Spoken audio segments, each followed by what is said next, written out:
Welcome to the latest edition of the Farm Urban podcast.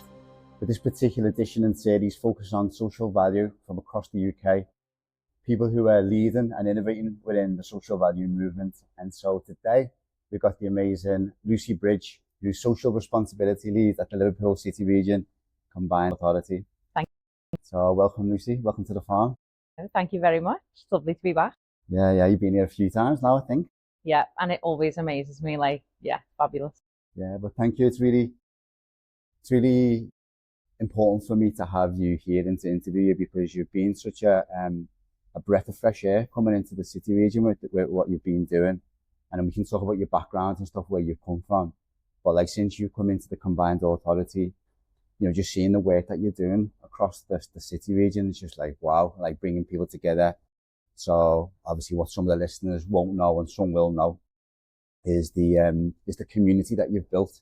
And you've done one of the events obviously here at the farm and just sharing the amazing work that people are doing, both in communities and doing social value. Some of the construction companies and transport companies and housing associations doing amazing work. So welcome. Thank you.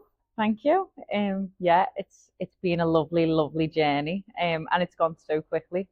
But yeah, I love visiting new spaces, community resources, anything that I can, and bringing people on that journey with me. Thank you. Amazing to have you there. So I've got some questions here, and first thing I always like to ask is I'm very much interested in the person, and so can you just kind of start by telling us about your personal journey? And I've got a sense, and you told me where you've come from, but it's an interesting trajectory. I've quite a lot of the social value people who I've met. So tell me a little bit more and what inspired you to take on the role at the CA. I feel like that's a huge long journey, but it's been really nice preparing a little bit for this and reflecting on what that journey has been. So I think first and foremost, I went to university when I was 18. In Liverpool? In John Moores. Loved it. But I was always in that kind of catch-22 of, do I need to work really hard because I want to go out every weekend or do I want to focus on the future? And I think coming from Bootle and going to really kind of rough schools, rough colleges, and then going to John Moores, it felt a bit disconnected for me. And so I continued to work too much the whole way through. So when I finished uni, I was very much in the camp of, I'm not very happy with my grades. I don't really know what I should do next. What interests me, what doesn't. It was a degree in HR as well. And I was very much in the camp of, how am I going to go into an organisation and tell 50-year-old men what to do? And they're going to say, you're a kid, you've got no idea. So I remember really being worried about looking for work, and took a job with Bernardo's, the charity, running one of their shops. Wow. And it was in Old Swan. So there was different levels of deprivation there. There was different issues. And at that time, it had been a very, very successful charity shop, which sounds funny, but they took a lot of money, but also the rates were very high to be in the building the size they were. So we needed a lot of volunteers.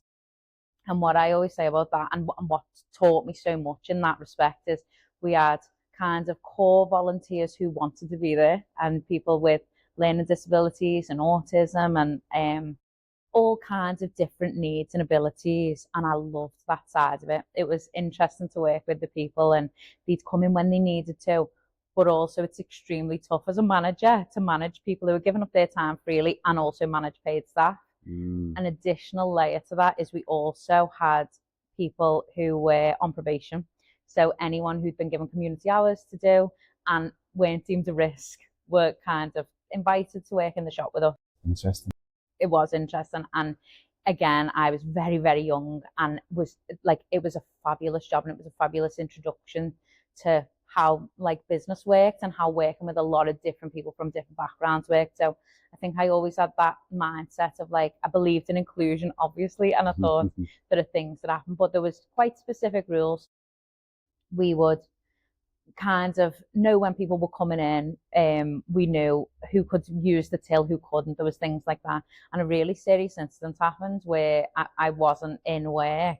I'd worked 7 days for years. We finally got a sales assistant in, and when she got there, one of the people who had been on probation stole a lot of money through a card transaction.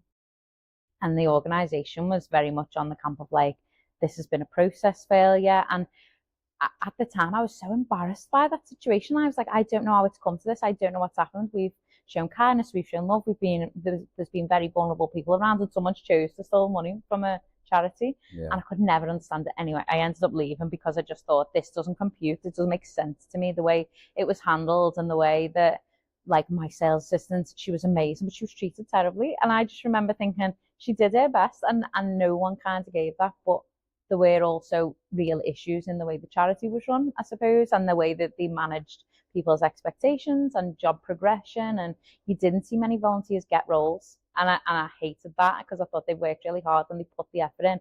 And you're told, aren't you, like, volunteer and you've got your skills and you've got development and you can get a role. And then we weren't doing that. It didn't feel right. So then fast forward, I went to run a plum and trade counter, which is so random. Plumbing. A plum and trade counter in Anfield. And it had been enormously successful before the recession. They'd sold to footballers and millionaires, and it won awards. So there was a showroom down the road, and I ran the trade counter and worked with men who were, like, again, a lot older than me, and I was their manager. And they didn't kind of believe that I knew what I was doing. So I laugh now, because I absolutely loved the owner. He was a lovely fella, but he didn't trust. He'd never had a woman working there, and especially not in management. So his first thing he said to me was like, keep you busy. You can do like 2 weeks in that office and just make sure it's all clean and tidy. And I was like, I'm not a cleaner, and it will take half an hour. Why would this take 2 weeks? And it was like educating them that, like, people can work and they're not scared to work. So I was there for 4 years, and what I say about that now is, they were good people who wanted to pay us fairly, who wanted to do good work, but they were struggling, and they would have no idea how to engage with the public sector. So where they could have provided goods and services, if they'd have known that kind of trajectory, they didn't have a clue. So they survived on, again, you think about the demographic in Anfield, people coming to buy bathrooms and radiators and plumbing parts. And we built up a really good customer base. But the rest, it was kind of 5 sites, and they were all struggling. So our site was doing really well at one time, but the others weren't. So it was someone inside the organisation said, while you're young and you won't get redundancy, I would leave if I was you. And I was a bit like taken aback, because I thought it's nice advice to get, I suppose, but it was difficult to hear, and it was upsetting because we'd worked so hard to get it to where it was. And then I went to work for a national plumbing company. And I suppose that's where, like, the journey changed a little bit. So I was there for 4 years, and we weren't treated anywhere near as well. We were kind of, you can earn a very good bonus if you jump through all these hoops. And so I felt a bit trapped there, and my skills weren't used. So what I've always found is that I then create work for myself. So I would be like selling bathrooms 1 minute, and then trying to organise the warehouse, and then trying to do marketing, and go and do, and I was doing all of these other things that weren't my core role, because I wasn't stretched at all. And I didn't even notice that at the time. So then I got pregnant with my son, and it was after COVID, and I'd worked right throughout, and there'd kind of been no let up. And I was thinking to myself, like, this is a terrible decision to have a child now. I'm not going to be able to afford to send him to nursery. I'm not going to be able to afford to give up work. I felt like it was we had our house, so we were very, very lucky in that respect.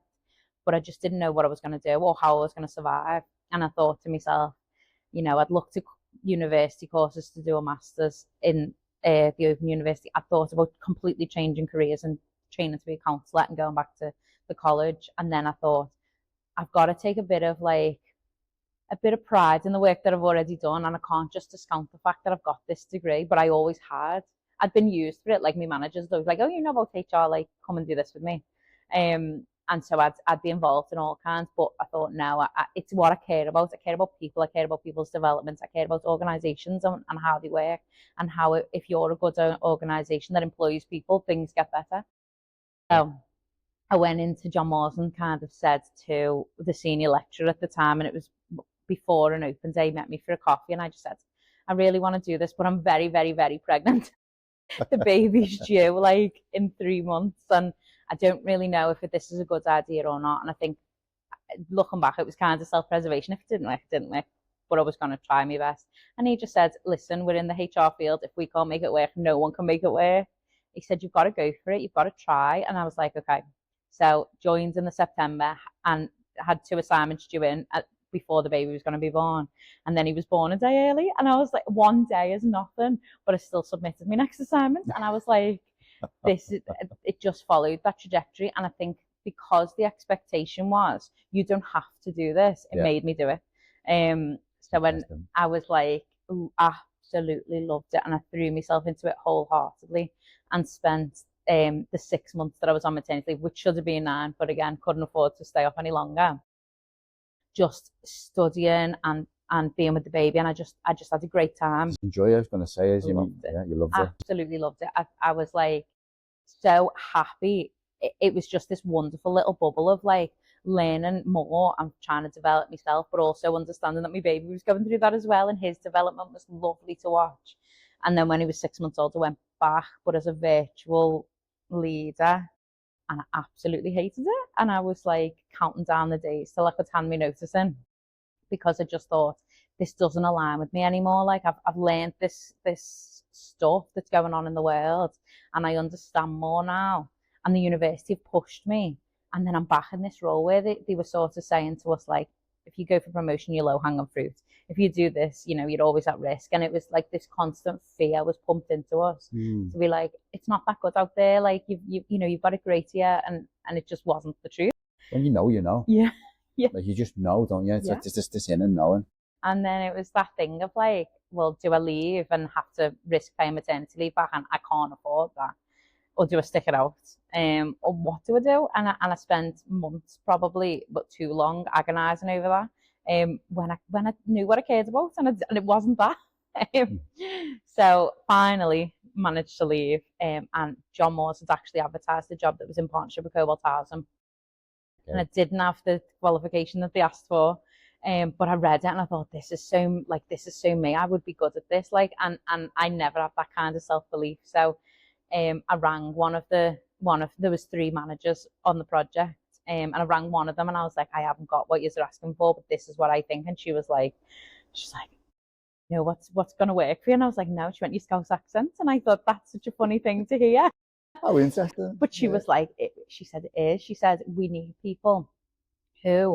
someone who is going to come in and understand the organisation in this way, but understand the community, and not be someone who's kind of saying, I understand the community because I've done desk-based research. And I thought that was really like strange, but I know exactly what she means now. Your upbringing's come into good stead. 100%, understanding North Liverpool and them challenges. And I spoke in my interview about like the way that I've been able to do what I've been able to do is because I've got such a good family base, family, friends, people around me who would all, like, no one would, like, if I said I need to go and study, someone would go, I'll have the baby for an hour. And like, I never struggled with that kind of tearing of like myself. It was always like, he came first and he was my absolute priority, but everyone around me knew that. So then they would offer that. I think if I'd have been like, I want to go on a night out, it might have been a different picture, but they knew that it was for self-development, and they knew that it was kind of doing something for more, for the older kids, for him, for myself and my husband, to make sure that we were going to be like, okay. So I spoke about that at the interview, and everyone was like, there is a community in Liverpool that we don't see. So we talked about that, and the interview went really well. And so I went on that project and loved it, and all of that then culminated into me understanding housing. So did that opened up a new arena for you, but did it open up a whole new world of like you said about like lacking self-belief, but like stepping into that and like being aligned? Yeah.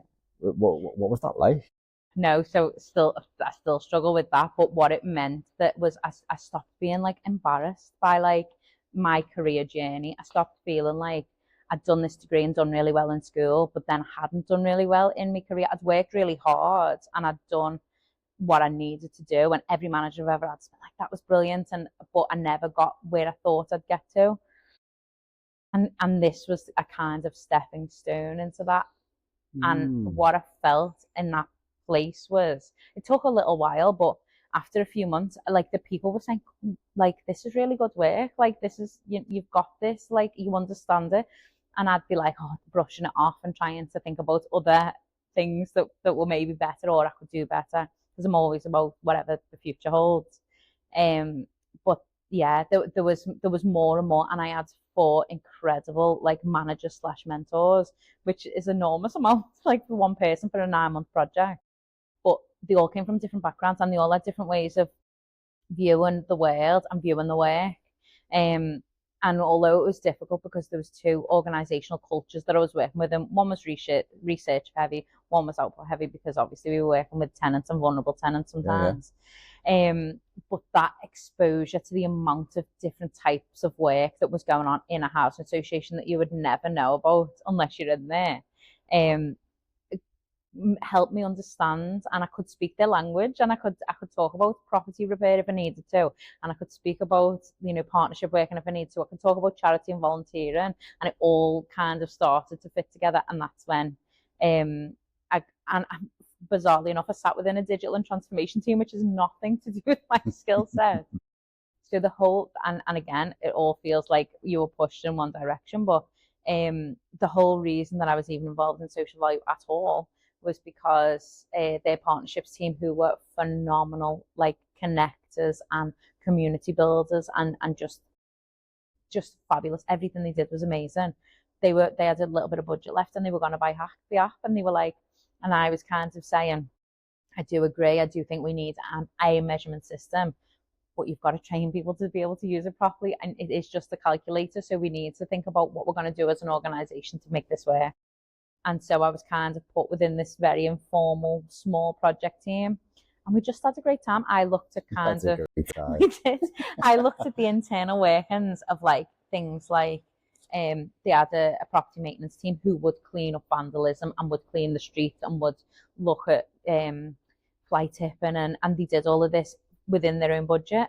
So I looked at things like that, and like if EPC ratings were changed, so if housing and warmth was made better, what that meant for the customer, and then worked with a phenomenal colleague called Becky, who looked at the like external investment, so any money that they put into the community, what did that look like? And then we came together and wrote an annual report. And I didn't even have that much to do with that either, but I was just there along the journey saying, I think this would be interesting. I think people would care about this. I feel like these matches, and then we took it to kind of the board and beyond, and everyone was just dead excited. And at that point, I thought, this is something that I am interested in. I understand there's huge systematic needs that aren't changing quickly enough, and I also understand that there's money around, but it's not in the places where I would expect it to be. Yeah. Did you feel like in that role that you're just touch on maybe some of the things you were saying, that your voice was important, in the sense that like when you shared an idea, it was listened to from a cultural point of view? 100%. I feel like my manager now is a phenomenal, and she describes it as pushing on an open door. So the people understood that there needed to be change, but they didn't have the ideas or the experience, I suppose, to be able to advocate for that change. And I kind of came in and would just ask questions. And someone said to me once, how you get stuff done is because you just go and ask people. She said, and sometimes we don't do that. And she'd be like, you just go and book a meeting and say, like, can we have a chat about this? And then you'd get the answer that not even that you wanted or needed, but that meant something else then developed. So it was just a wonderful project. And as it was coming to its like natural end, it was that decision of like, do I stay, like, because this is great, but also this role had come up, so the social value lead had been advertised in the Combined Authority. And I'd never thought that I'd work in the public sector. I never thought that I'd get like my mum's a social worker, so she's public sector through and through, and like I was like, that's not me, like we're different people. But I met my current manager and we were talking about the approach and how I'd worked with the organisation to do what I'd done so far. And she was like, this job's coming up, And so when it did come out, I thought, I can't not apply. Like, it's an amazing opportunity. It's so wide reaching, like you couldn't ask for more. It's in my home city. It's going to touch lives of the people that I know. And it aligns with HR in that way, where I think most of the social value roles that I'd seen sat with either in procurement or bid writing. Oh, yeah. And this is corporate development. So it was about like training, advice and expertise, guidance for people. And then also figuring out what the problems are and then coming up with the solutions. Like they always call it like innovative, but I don't even like, that doesn't like feel right to me because sometimes it's as simple as putting a process in, or Microsoft Forms, like something to capture. Yeah, but it's still an improvement though. It is an It's improvement. like innovation improvement. They're sort of same but different. But like what you see, other people don't. Yeah. So it is like a micro innovation, so to speak. It still takes someone to be able to see it. Yeah, I think process, I find that easier to understand. Like I've improved the process because that's the same as like shop talk. So I get that. And in my mind, that makes sense to me. So I was like, yeah. And yeah, so came from the interview and it just felt very right. And then went on holiday for a week and didn't find out if I'd got the job or not. So I was like, not really sure what I'm going to do next. And then I got back and they phoned me to say like, we want you to come in. Your interview was great. And these are all the things that we think you could work on. And I think from that moment, I was like included in what they were doing. Like there was no like strict barrier of like, you don't start until this date. They gave me a bit of breathing space to finish my dissertation because it was like, that was the last thing to do. And then I started like after I finished my dissertation in a 2-week break I had between jobs. I'd never had 2 weeks off before because again, couldn't afford it. And was like, well, that was great. I was like, thank you for suggesting it. Yeah. And so then I just started and I was just excited. And I also at the interview, I'd mentioned that I think that there should have been a network in the region. And straight away, everyone was like, go for it. Like, do what you think will work. And yeah, it's gone from there. So big, very long-winded story about how I got to that role. No, it's okay. It's like, it's really important because like people who were listening to the podcast, people's trajectory is important because I mean, I feel like based on what you've shared, I can almost, to someone else, you'd be like, how does that even happen? But I can see almost like a trajectory, you know, of how it works and how you're getting the skills that you learn. I think the skills development is what I always like think about now. Each thing taught me when we were getting screamed at by customers, all of these things that were going on. And, you know, being a salesperson in a level of high deprivation is not easy. No, not at all. But all of those things came together. I suppose I'm a pragmatist and I'm quite matter of fact in what I need to do. And I've got that confidence through like kind of being unwavering on what my belief is and what my values are. And so it's been, it's all been a journey, but it took years to see that any of it was connected. Yeah, those trajectories are massive. So how old were you when you got pregnant? Just remind me. 31. You're 31. And how old are you now? 33. Listen, I mean, not that age is important. I don't want to bring age into it, but it's just more like when you've got that traditional, like, okay, you're moving through. Yeah. Which is the total opposite of what, like, and I say this all the time, is what has happened in the last 3 years has been just so fast-paced and so phenomenal. And I was pregnant at 31, but I've got 2 stepkids who were like 12 and 13, so I was already a mom. I was always raising kids anyway, so being pregnant was harder than actually when he was born. He was here and we could just get on with that. Wow. So you've got enough time in the day to do everything that you do. So it's a nice segue really, because we've got now to the Combined Authority. And like sort of what I want to understand here is like, what does social value mean to the Combined Authority? And then obviously you've come into role now. I think, am I right in thinking your boss now with your manager, she had like multiple roles and now like you come in as like dedicated? And sort of how do you embed it like into tenders and stuff now? And how is that like sort of structured and how's it evolving over time and like the difference and change that you brought into the organization? There's a few different questions in there, but like. So I think, what social value means to the Combined Authority is, I think it's an exciting kind of buzz at the minute. So what I mean by that is everyone understands what social value could be. Everyone understands what they believe they could capture. Everyone thinks about social value at a point in each project. Now, the reason I'm saying it like that is because it's such an enormous organization, does such a huge breadth of activity that I could never list. Like there's amazing programs that are run, there's amazing infrastructure being built. You know, we've got the Baltic Station and we've got bus franchising coming into the public realm. So there's this enormous amount of work, and I think setting up any kind of process is difficult. And the other amazing part of the Combined Authority, I should say, is they wrote a framework in 2022 with like kind of nothing to for it to be a starting point, and it's Social brilliant. value framework, you mean? Social value framework. And then since then, to hold ourselves accountable, we've written an annual report. But in that framework, we talk about like 5 pillars. So how social value can be delivered as an employer, how it can be delivered as an investor, a commissioner, which is the big one, a program deliverer, and then as a civic leader. So in my mind, I can see those 5 pillars when I'm doing anything. Awesome. And I will go to each of those kinds of departments and be like, this is how I believe social value could be captured and reported on. Because I suppose that's the other link, is that everyone, like I said, I think everyone does understand and has their ground and in what they believe social value is to them. But if we wanted a uniform way to measure and report, it would be incredibly difficult. So, Do you want to like what you said there? Just to touch on it. You said how it could be, yeah, not how it will be. yeah. And so it opens up possibility rather than like being authoritative, prescriptive. And I think it has to be like that, because I'm working with colleagues who have got like amazing experience in everything they do. And some will say everything we do is inherent social value, and it is, but we've still paid for some of it. So then I kind of try and tease out that, but what more could we do, or what more could our supplier do? And if we've paid someone to do this, what did we ask for? And trying to have them conversations. Whereas with the commissioning, it's very black and white. We're like, no, we are asking you to do this, and can you put it in a tender? And if not, why not?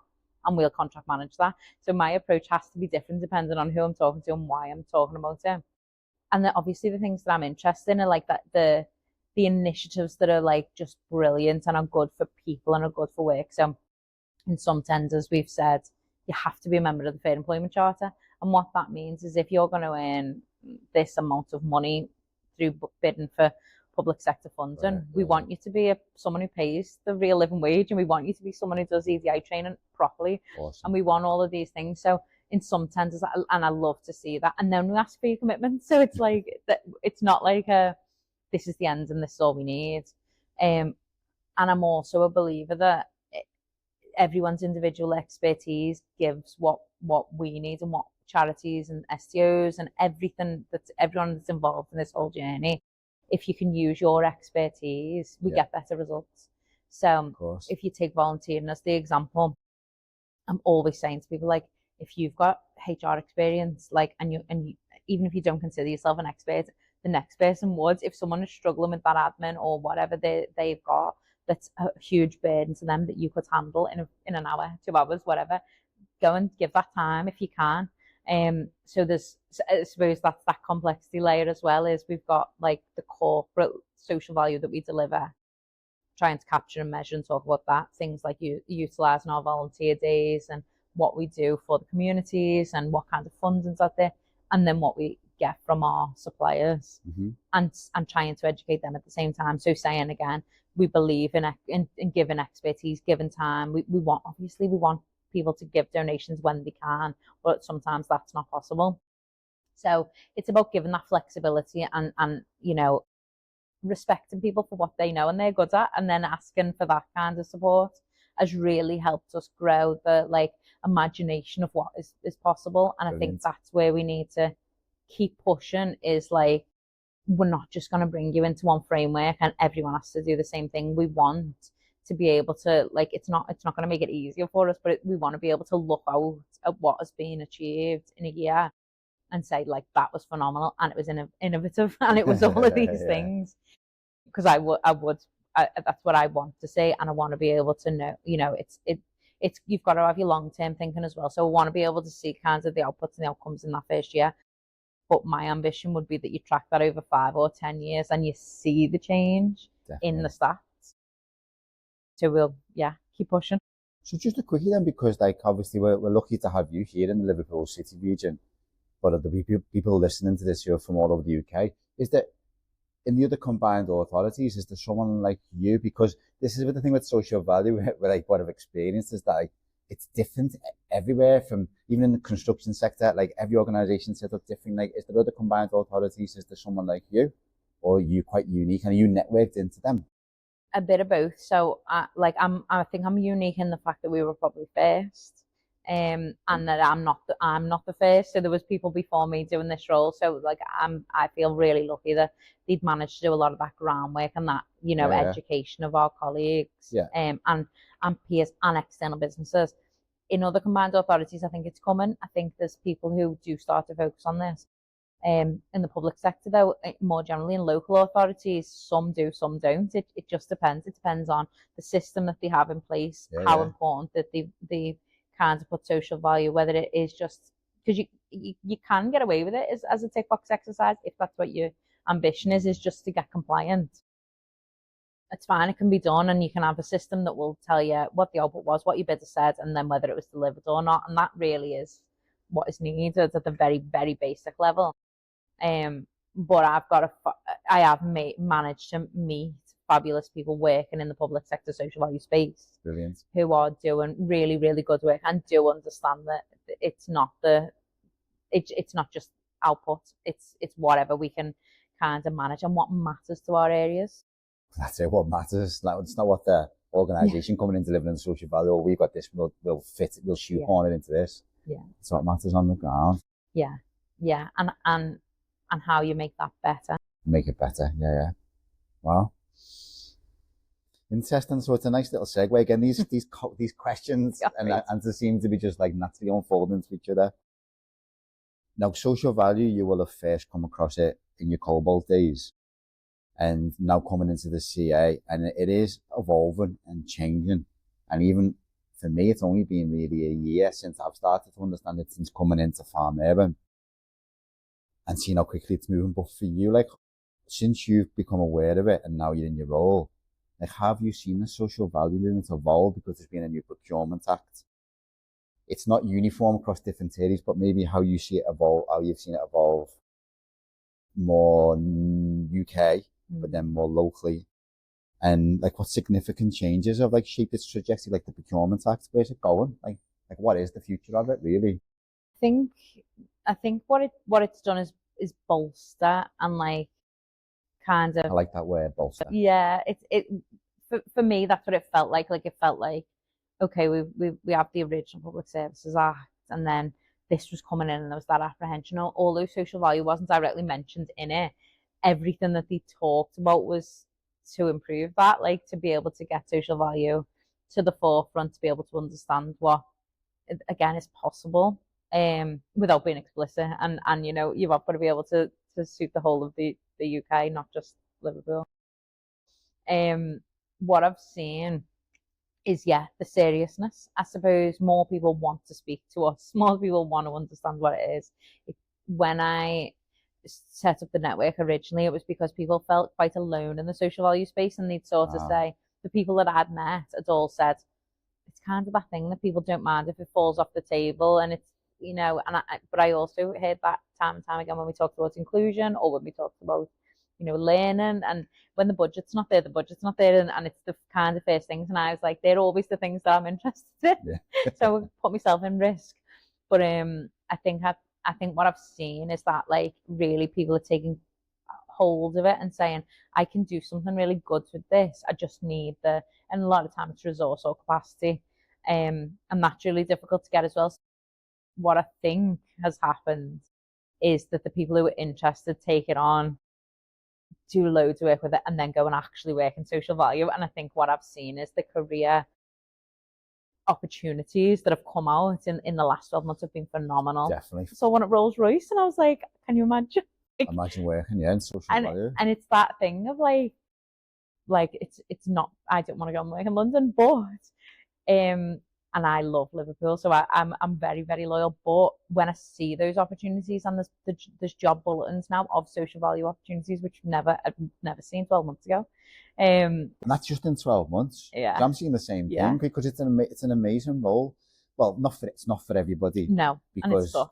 It is tough, because when I from what I know, social value, it's like the managers are typically almost like, because I'm in innovation, that's my background, we call them entrepreneurs. So you got an entrepreneur, obviously who's running a business and ideas and innovators, but you've got entrepreneurs who operate within organisations, and that's how I see social value managers, because they're often doing a whole range with very limited resources and having massive impact.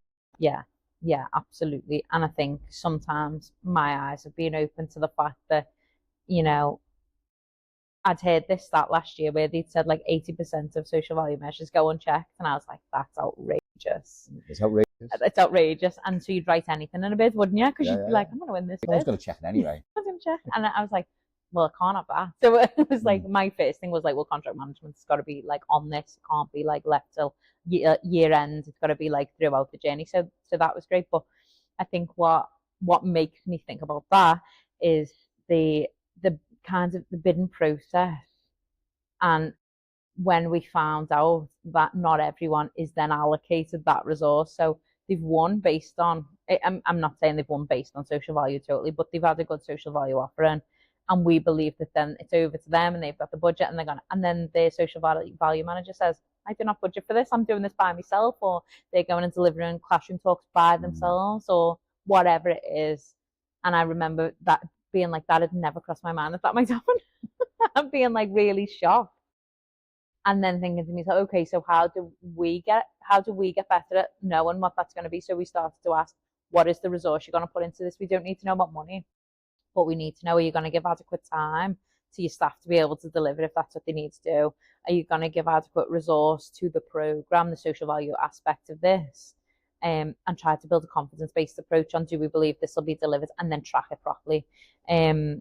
Because yeah, I think the limited budget and the trying to imagine what the possible is for and the next initiative must be incredibly difficult if you're in that space.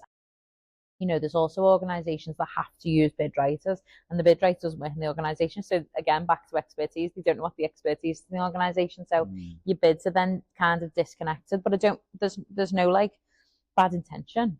It's just that it hasn't been considered the way I would think it. But again, it makes sense because they're not being checked. It's interesting though, because it's Baffling. Because as you know, I lived in New Zealand for a long time. But when I got back, I worked for a consultancy in Denmark, and they won a bid for a Liverpool council to deliver a program. And the person who'd won the bid and wrote it all, bit shady. I came to find out afterwards. So then when I came in and I was running the program, I had to deliver the social value. That was my first instinct. I think, what's this social value? What's this Tom framework? And they just wrote something in just to get the bid.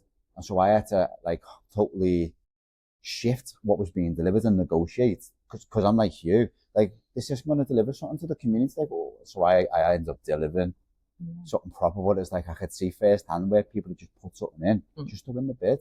But to be fair to Liverpool Council, they were really hot on holding you accountable. Great. And I wasn't like being able to, like where you're saying 80% not being checked, they checked everything. Okay. And we delivered to a high standard because of it. So it was a breath of fresh air, not what I've seen later. That is brilliant to hear, because it is so important. And I think massive, why would we waste the time? I think there was a kind of challenging conversation that I had when I was at an event that was about recruiting prison leavers, and I remember kind of feeling a bit. I almost feel that responsibility for social value too, as like we don't want to waste time of anyone involved in that chain. And we were talking about recruiting prison leavers, and I was like, it makes me a bit uncomfortable that there's a figure that you can technically win a bid on if you recruit a prison leaver for all the wrong intentions, and there's no way that we can find out that they're still employed a year later.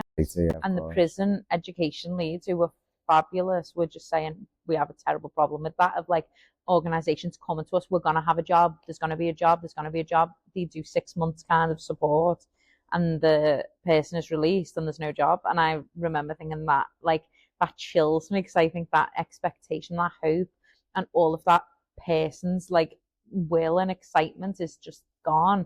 And that can't be okay to just write a bid. And that could be the people who write the bid and don't win, but it also could be the ones that do win. Like, and I was thinking that there's something here where we've got to own our responsibility if we're going to ask for it, and there's going to be kind of figures associated that means that you've won something. It's got to be delivered, and it's got to be delivered properly. Accountability is huge, but I think about the human beings at the end of that, and I just think that's horrible. Well, first, like the human beings who are my getting the recipients of this, Yeah. they're first. 100%. The way that comes into my mind is integrity. Yeah. But unfortunately, like, well, it sounds negative. It's, for whatever reason, it's not always there. Yeah. But anyway. And I'm very, very lucky that I've not seen that in the Combined Authority. So the examples that I see are brilliant, but because I'm connected with lots of people who talk about these major issues, they're at the forefront of my mind. So I suppose I'm pre-anticipating. I'm saying, like, I really need to know what the issues could potentially be if I'm going to fix things from the start. So we've worked really closely with our teams to say there are ways. It's like greenwashing, the social value washing. People can say whatever they want to do, but I just had a little inner smile because you were talking about like what people were saying to you when you were at Cobalt, like thinking about like how you are. It's like it's that proactivity. It's like a dog with a bone. It's like they're curious. I'm interested. But genuinely though, Yeah. it's a genuine curiosity and interest, that proactive Yeah. nature of yours. Yeah, and I think what we can kind of fix now will save us in the future. Definitely. Yeah. Definitely. Wow. Great answer. Again, you touched on it in that response there. So like measuring, like measurement and impact, it feels like you've got all these different tools and methodologies, and it's a bit of a challenge to measure it genuinely. So how does the Combined Authority like ensure that the outcomes of like the initiatives that you're running are meaningful, not just numbers on a spreadsheet? So I think what's quite exciting is that we get involved. So we really try. We don't just kind of hand over and say, "Okay, over to you." We'll get involved with the organisations, and we're flexible with the approach. So what you do, like an example that I like is there's a prospectus being designed for Central Station, whatever that's going to be, how that's going to work, what that might look like in the future, and they've been so proactive with, we're going to host a work experience day. Can anyone attend? Can you talk about what life's like in the work in the public sector? Can you talk about Central Station? Can we go on a tour? And they've asked us so many questions, and because we're open to it, we've attended. And the people who've attended, not just me, have been like, that was a phenomenal day, and Wow. we've taught one of the programs was amazing. There was 4 girls from a Wirral school who won a competition of 5,000 students and then came and visited us, and we were honoured, and they talked about what they wanted to be like when they grow up, and it's just powerful. The movement is powerful. So although I can't say that the measurements are spot on, because I think there's so many frameworks, so many tools, not one fits everyone. I try and say to each organisation that you need to find the one that suits your organisation or develop one. Like, it's not, it can't work. They can't work. I love the free resources. So I look at quite a few of things like Measure Up. I look at quite a few of those tools to give me kind of a baseline of what I want to think about. And it's not just me. This is a whole system. So we do like the typical measurements. So numbers on a spreadsheet are there, and we do look at that. But the caption of the case studies in the annual report helps us with that. Qualitative is so important, and it not only helps the organisation will always do more when they know they've done a good job. They will always do more when they've found their own initiatives, I believe. When they've kind of had that time to be involved and invested in the programme, they give more and they get excited and they start to understand the bigger picture.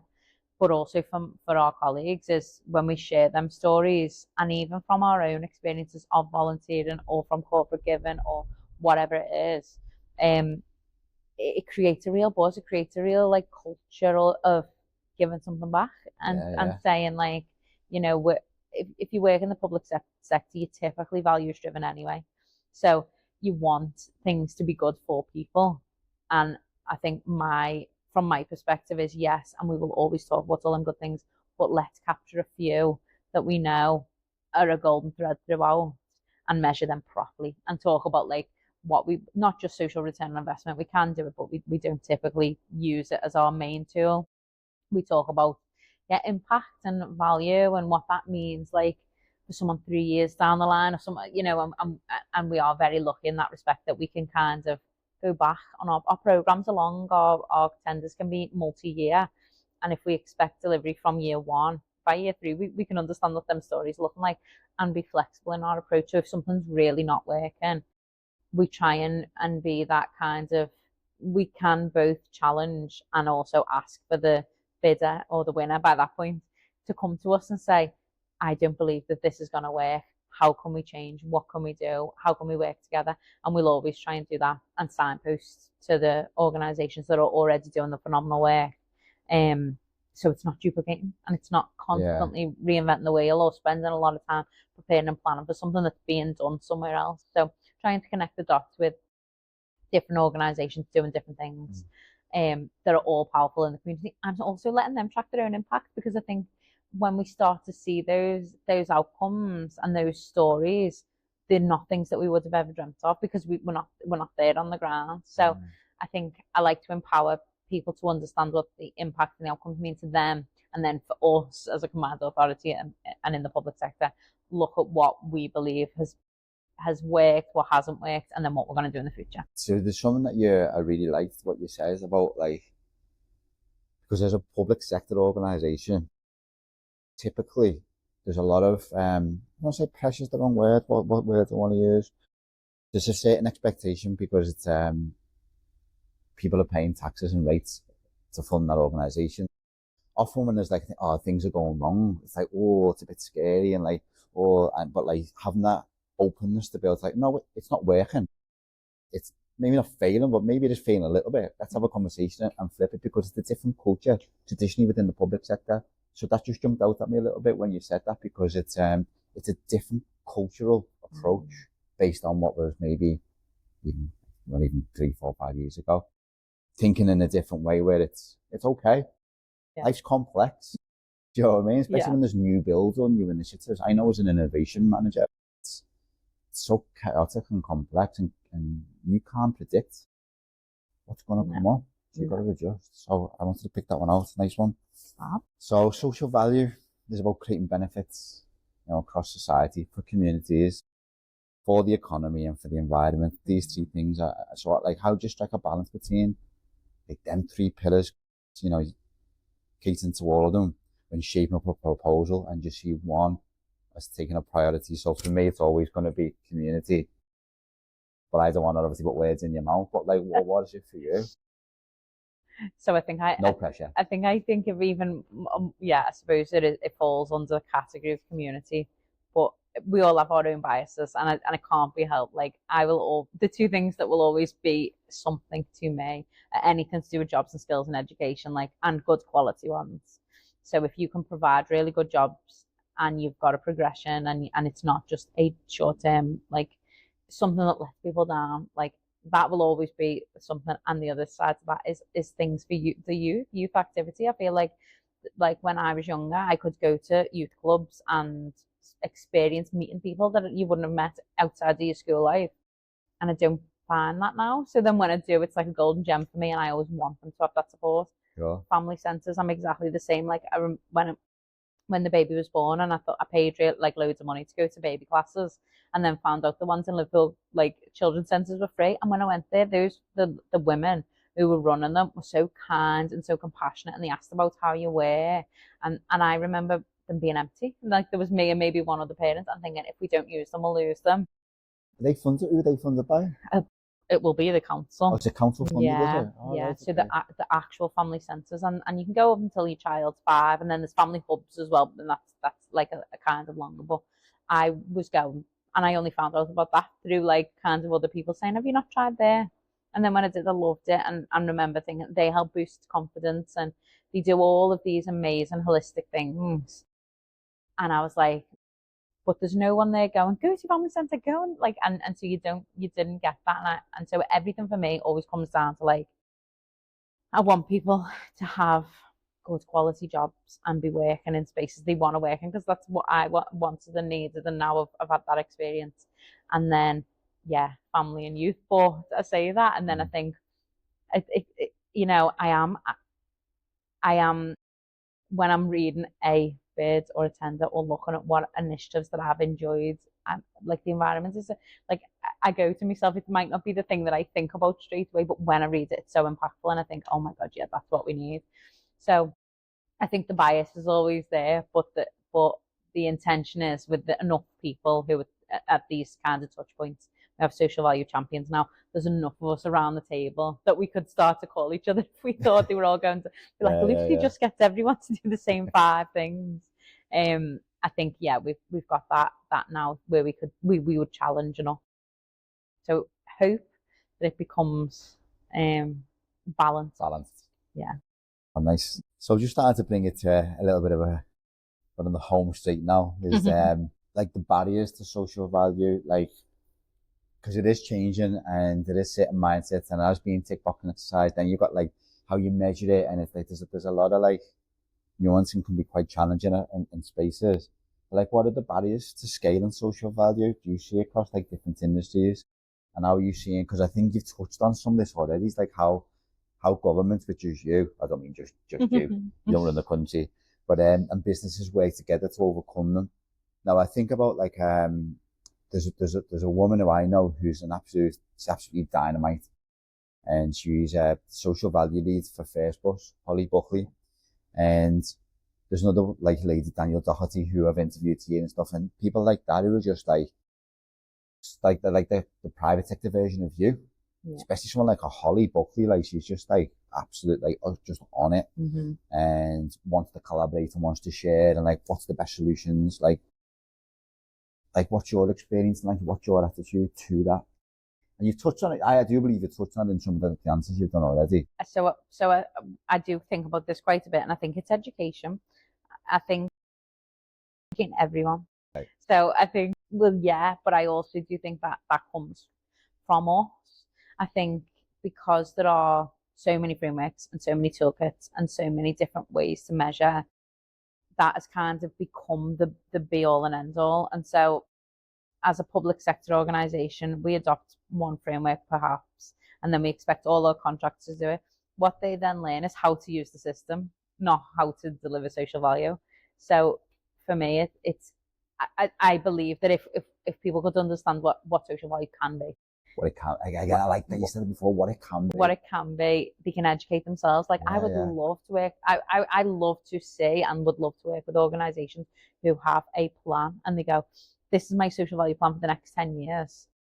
My bids will say this, and okay, it might not fit into that very neat spreadsheet, but these are the things that we know that this is going to have, and we'll adjust it along the way. But we've got a framework, we've got something that we're going to work to, rather than. That's not strict though. No, not at all. Because I think, but it's about that we know our business and we know what we can do to have an impact, rather than we will do this because you've asked us to. We will go and do work experience placements and we will go and do talks in schools and we will go and do a donation if it's not connected to their purpose. Because like I think as well, like I am organisation focused, so I think what is the value of the organisation or the values of the organisation? Both. We need both. And then if everyone could design a social value plan that aligns with that, then it would be a better place. And so with social value. So I think education is huge. I think there's kind of misinformation and it's made complex kind of on purpose. I think the language we sometimes use doesn't need to be as complicated as it is. And I try and not I don't even mean simplify, because it's not that people don't understand, it's that we switch off if we're not like engaged with what we're saying, and if we're talking about very, very specific strict measures, like and I also think it's overwhelming. So I look at some spreadsheets, some frameworks, some bids, whatever it is, and I go, this is a lot of information, but how do I get to the crux of it? Like, how do I know what the commitment is, or how do I know what the program's going to be, and it's masked with all this other information that's not.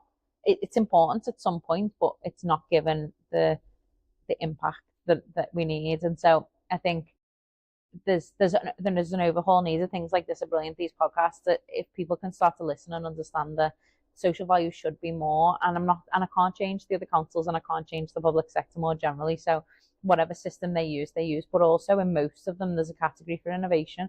So if you've got an idea, okay, it doesn't have a proxy value that's like they're ready for you. But if you've got that burning desire to do good and you know how you want to do it, but you don't think it fits in, start to list that in an innovative practice and say, like, we can do these things that you've asked us for, or we can't, because that also is a possibility. But these are the things that we believe that we can do and be impactful. And what we will do is share it back with you. I love that. We will, we'll give you the evidence, we'll talk about the outcomes, and we'll be, honest and approachable and transparent. And I think from there, we could only get better.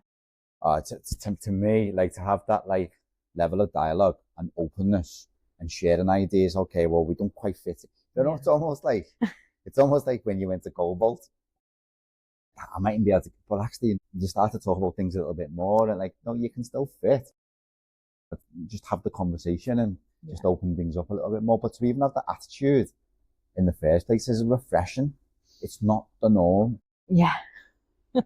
It's not the norm. And so there's so much more that can be done and developed. And like you say, like more innovation. So having that openness and having that dialogue and open conversations and sharing those ideas. Because again, it can be quite complex and there's a lot of different opportunities that if you're just being shoved down like you've got to adhere to this questioning and this measure, it narrows. It almost like reduces any type of potential for innovation. Do you know what I mean? Ways of doing things. I think it can be the only way that it was originally intended to be. It can't have originally been intended that we could only use a framework and stick to it rigidly, because otherwise they would have brought the framework out first and said that this is.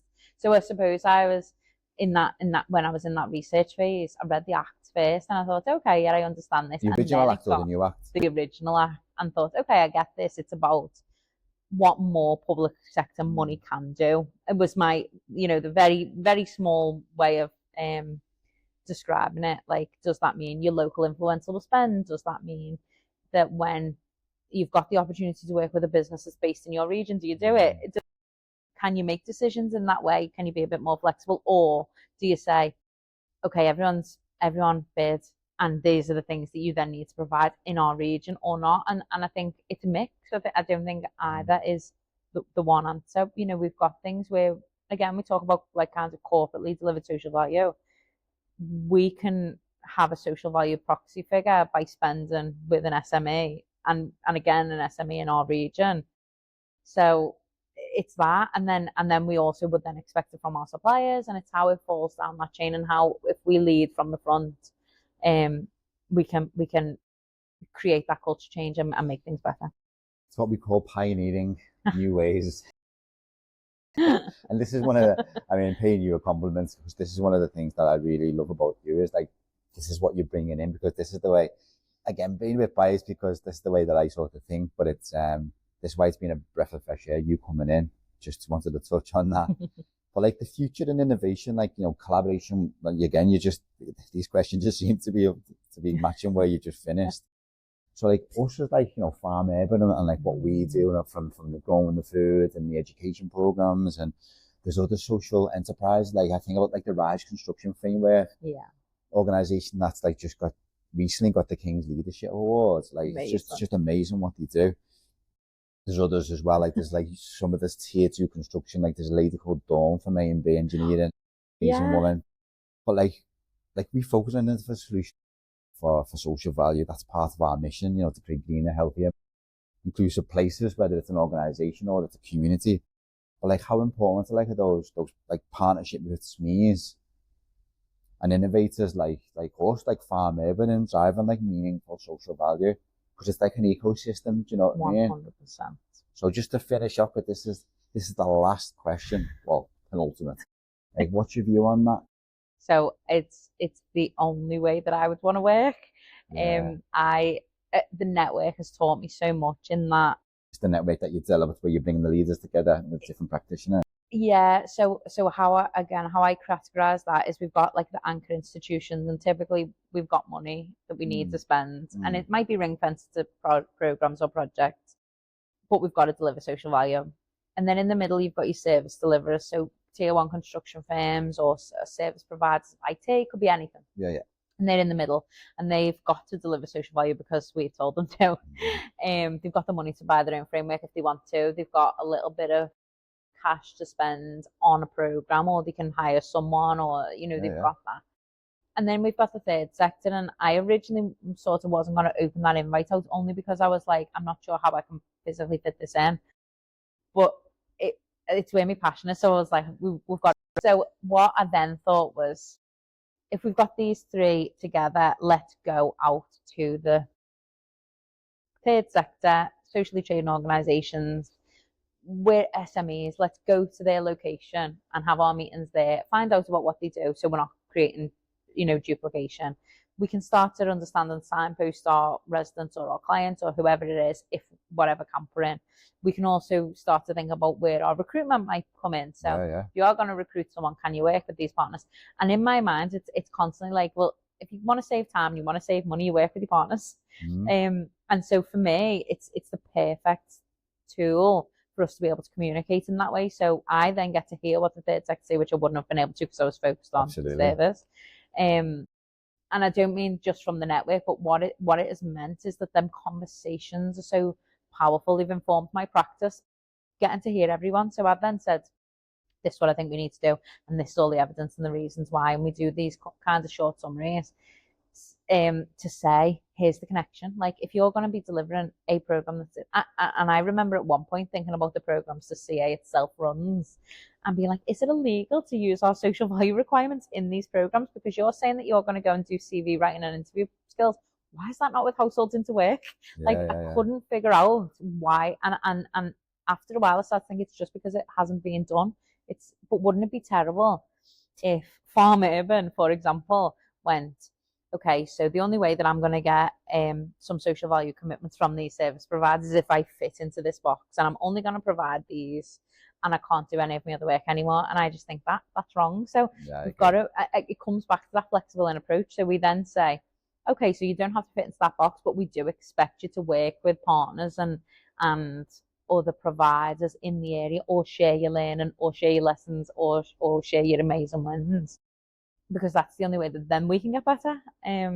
So I think it's invaluable, and I think, like, if as much partnership working is always the best, but again, not wasteful.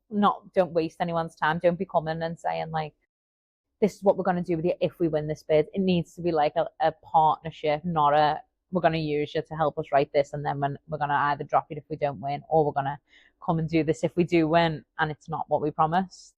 So I think being very, very mindful and respectful of the time of those organisations, because again, they've got they're doing brilliant work, but it's really, really hard for them to be able to afford, in terms of money or capacity or resource, to track their outcomes. And you wouldn't spend the money on a system, because that's all that it is. Like, they see the outcomes day in and day out.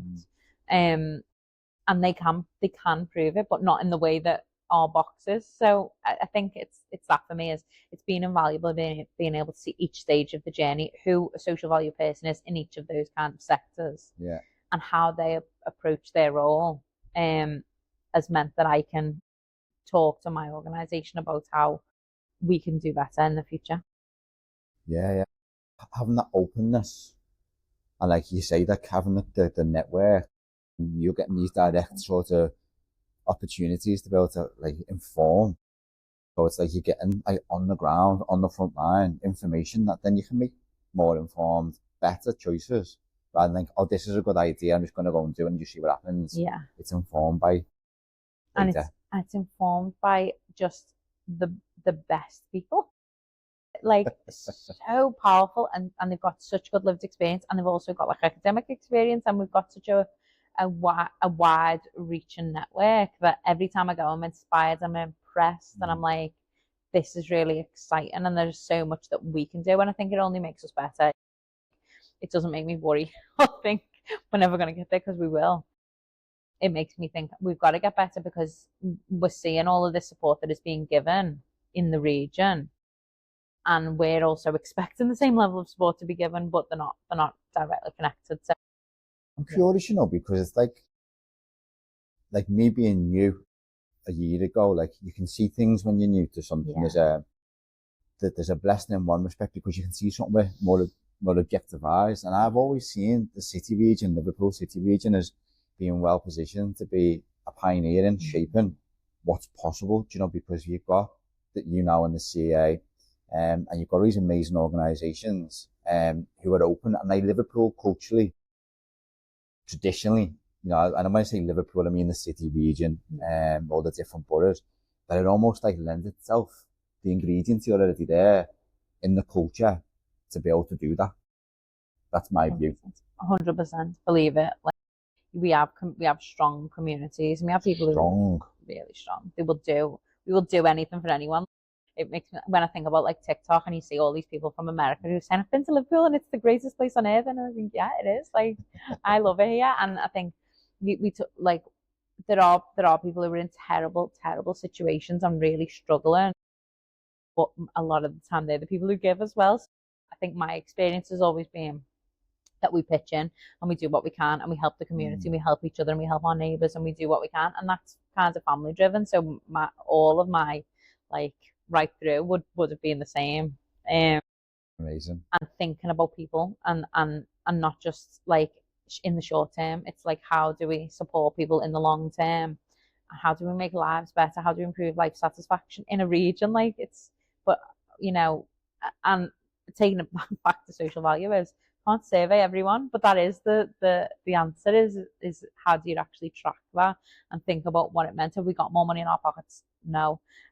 Can we get to a stage where we have we got better quality jobs? Have we got expertise? And do our graduates stay in the region? All of these like amazing things that can come from us being able to push and talk about and be flexible with our approach to social value. So before I ask you this last question, is like, it's important for me to remember, because I've worked a lot with culture and culture development, more in organisations, but what I learned very quickly is that like, it's not a year, it's not 3 years, it's almost like a minimum of 5 years before you start to see some results. And then like, it's when you get to like the 10-year mark and beyond, it's like you really see the shift. But like 1 to 2 years, you're only just putting the seeds and just tends into the soil. Obviously using metaphor because where we are. Totally agree. So just for closing, and just like from your perspective, so for leaders, social value practitioners and innovators like listening to like this podcast, there's been some amazing insight, and like I believe like in the city region we're pioneering social value. And these people who want to champion social value, like what advice would you give them based on your experience to drive positive change in their organisations and their communities from your perspective? And then we'll finish there. It's big question. It's a big question. It's a great question. I think it's about understanding your values and if they align with your organisational values. So start with you as an individual. Start with you as an individual, then the organisation, because if that doesn't match, then maybe it's not worth it. Maybe find a new organisation, because I do think that would be such a dampener on what you can achieve. If that doesn't align. But I do think it starts with you as an individual. I think if you believe in what your organisation is trying to do, you can be unstoppable with the kinds of initiatives you can put out there. And then I think when you've got that, you've got to start hammering away.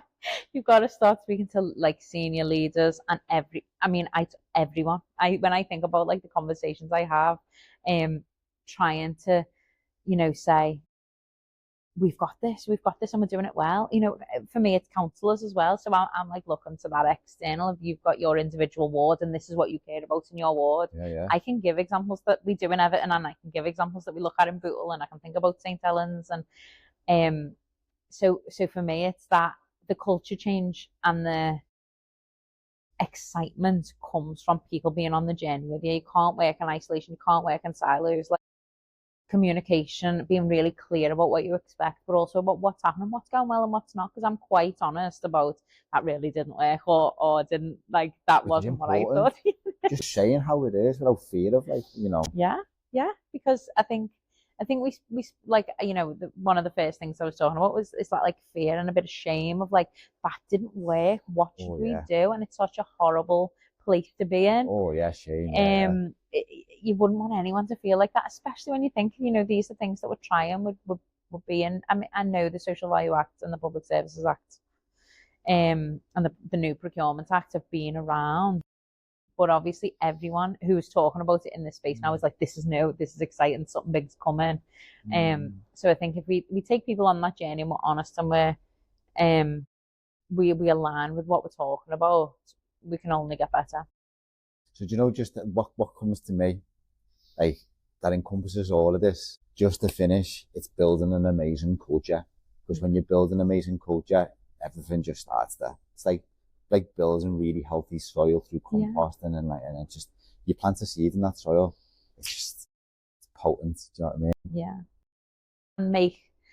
And a part of that culture is making things easy for people. Easy, yeah. And you know, taking away those like little dreads, them little barriers. If you've got you know an organization that you believe in and you believe in what they're doing and you think like this is good, this is what I'm meant to do, all of those things, and then you make it easy for people. Common sense, really. It's not very common. Lucy, like this has been an incredible conversation. I hope like from people watching this that they're gonna be stirred somehow, or like just be exposed to sort of some new ways of thinking and stimulate some ideas for them, because it is quite unique what's happening here and it's just really refreshing. And yeah, just wish you all the best and just to keep up the amazing way that you're doing. But really, thank you for coming to the farm today, and yeah, all the best. Thank you very much. Thank you.